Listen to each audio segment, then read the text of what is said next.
Perkenalkan, nama saya Revi Sarjanta Tarigan, saya dari Universitas Pesat Bekasi, NIM 289205046, Fakultas Ekonomi Bisnis, Program Studi Manajemen di semester 6.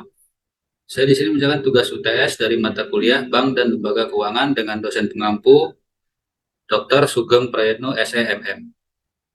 Materi yang akan saya bawakan di sini yaitu resiko perbankan.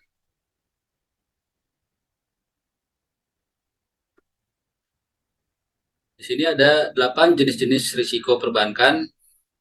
Termasuk yang pertama yaitu ada risiko kredit. Risiko kredit adalah risiko kerugian yang dikaitkan dengan kemungkinan kegagalan klien membayar kewajibannya atau risiko di mana debitur tidak dapat melunasi utangnya.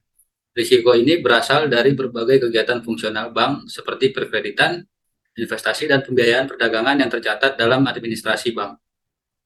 Misal, Bank A memberikan pinjaman berbunga kepada nasabah perorangan. Dengan melakukan hal ini, bank menghadapi risiko nasabah tidak dapat membayar bunga atau membayar pokok dan bunga pinjaman.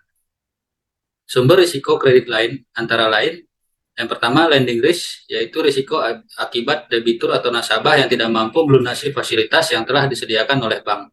Yang kedua counterparty risk, yaitu risiko yang timbul karena pasangan usaha atau counterparty tidak dapat melunasi kewajibannya pada bank, baik sebelum maupun tanggal kesepakatan. Yang ketiga issue risk, yang timbul karena penerbit suatu surat berharga tidak dapat melunasi sejumlah nilai surat berharga yang dimiliki bank. Yang kedua, risiko pasar. Risiko pasar adalah risiko kerugian pada naik turunnya posisi neraca yang muncul akibat pergerakan pasar modal. Risiko ini merupakan risiko gabungan yang terbentuk akibat perubahan suku bunga, perubahan nilai tukar, serta hal-hal lain yang menentukan harga pasar saham maupun ekuitas dan komoditas. Risiko kerugian karena perubahan harga pasar dapat terjadi ketiga bentuk, yaitu risiko harga atau price risk, yaitu risiko kerugian dari pergerakan atau volatilitas suku bunga, nilai tukar, harga ekuitas, dan harga komoditas. Sebagai misal, Bank XYZ memiliki surat hutang negara di neraca dengan nilai 850 miliar rupiah. Jika harga pasar surat hutang itu harus dicantumkan di neraca sebesar 812,5 miliar rupiah atau mengalami kerugian nilai penurunan nilai surat hutang sebesar 37,5 miliar rupiah. Yang kedua ada discontinuity atau GAP risk, yaitu risiko kerugian yang timbul dari kesenjangan harga pasar atau market price gapping dan bukan karena pergerakan harga secara kontinu. Risiko yang ketiga adalah risiko likuiditas. Risiko likuiditas dapat dibedakan menjadi dua, yaitu yang pertama risiko likuiditas aset, sering disebut juga dengan market atau produk liquidity risk, yang timbul ketika suatu transaksi tidak dapat dilaksanakan pada harga pasar yang terjadi oleh karenanya besarnya nilai transaksi relatif kecil terhadap besarnya pasar. Yang kedua, sedangkan risiko likuiditas pendanaan yang sering juga disebut cash flow risk, yaitu ketidakmampuan memenuhi kewajiban yang telah jatuh tempo yang pada gilirannya akan mengakibatkan likuidasi. Risiko keempat, risiko operasional, adalah risiko kerugian sebagai akibat dari tindakan manusia, proses, infrastruktur, atau teknologi yang mempunyai dampak operasional bank. Termasuk dalam risiko ini adalah kegiatan yang menjurus terjadinya kecurangan, kegagalan manajemen, tidak memadainya sistem pengendalian dan prosedur operasional. Kesalahan teknis dapat menyebabkan kerusakan sistem informasi, kerusakan proses transaksi, tidak berfungsinya settlement, atau tidak berjalannya back office operation. Yang kelima, ada risiko hukum, adalah risiko yang timbul dari potensi terjadinya pelanggaran kontrak, kasus pengadilan, atau kebijakan yang salah yang dapat menyebabkan pengaruh negatif terhadap kondisi keuangan maupun operasional bank. Risiko hukum sering timbul karena terjadinya pelanggaran atau ketidaktaatan terhadap undang-undang, peraturan, regulasi, atau praktek yang sudah disepakati, atau ketika hak dan kewajiban hukum pihak-pihak yang bertransaksi tidak ditetapkan secara baik. Bentuk lain adalah gugatan pengadilan terhadap perusahaan yang dilakukan oleh para pemegang saham karena menderita kerugian yang besar. Yang keenam ada risiko reputasi.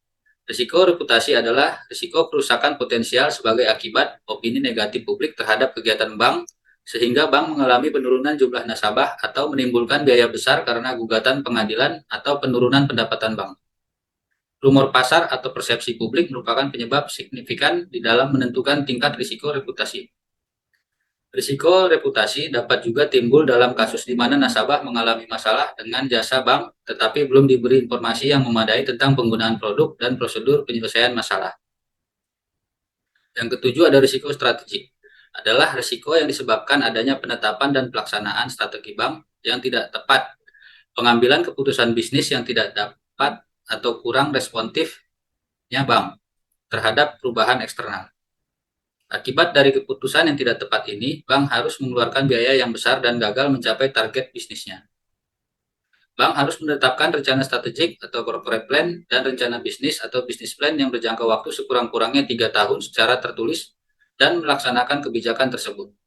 Rencana bisnis ini ditetapkan oleh direksi dan mendapat persetujuan komisaris, serta dikomunikasikan kepada pejabat dan atau pegawai bank pada setiap jenjang.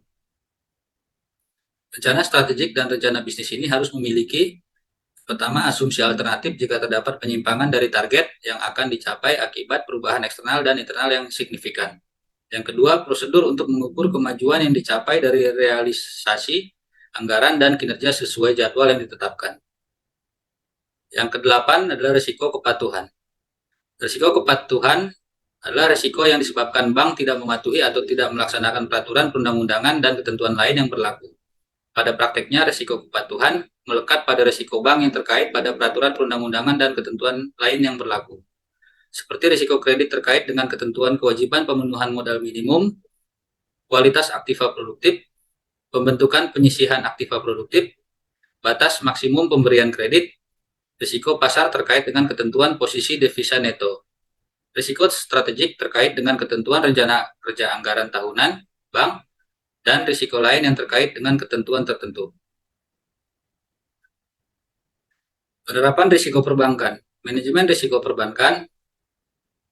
Penerapan manajemen risiko perbankan di Indonesia diatur dalam Peraturan Bank Indonesia Nomor 5/8/PBI/2003 tanggal 19 Mei 2003 tentang penerapan manajemen risiko bagi bank umum.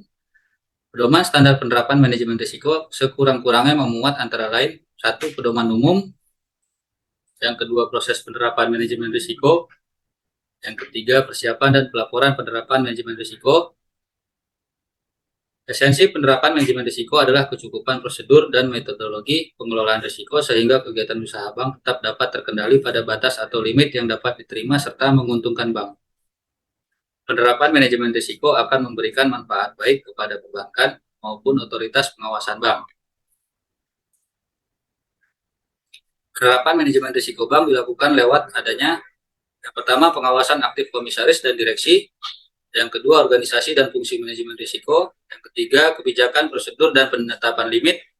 Yang keempat, proses penetapan manajemen risiko. Yang kelima, pengendalian intern dalam penerapan manajemen risiko.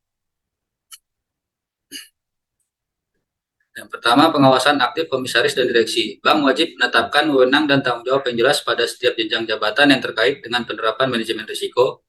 Yang kedua, organisasi dan fungsi manajemen risiko. Struktur organisasi harus dirancang untuk memastikan bahwa satuan kerja yang berfungsi melakukan suatu transaksi atau risk taking unit adalah independen terhadap satuan kerja yang melakukan fungsi pengendalian intern atau satuan kerja audit intern, serta independen pula terhadap satuan kerja manajemen risiko. Yang ketiga, kebijakan, prosedur, dan penetapan limit. Kebijakan manajemen risiko merupakan arahan tertulis dalam menerapkan manajemen risiko dan harus sejalan dengan visi, misi, dan rencana strategi bank. Bank dikelola oleh sumber daya manusia yang memiliki pengetahuan, pengalaman, dan keahlian di bidang risiko, sesuai dengan kompleksitas dan kemampuan usaha bank. Penentuan limit dan penetapan toleransi risiko yang merupakan batasan potensi kerugian yang mampu diserap oleh kemampuan permodalan bank dan sarana pemantauan terhadap perkembangan eksposur risiko bank. Keempat, penetapan manajemen risiko. Penetapan penggunaan metode pengukuran dan sistem informasi manajemen risiko dalam rangka mengkalkulasi secara tepat eksposur risiko pada setiap produk dan transaksi perbankan serta aktivitas fungsional bank. Yang kelima, pengendalian intern dalam penerapan manajemen risiko. Penetapan sistem pengendalian intern dalam penerapan manajemen risiko guna memastikan kepatuhan terhadap ketentuan ekstern dan intern yang berlaku.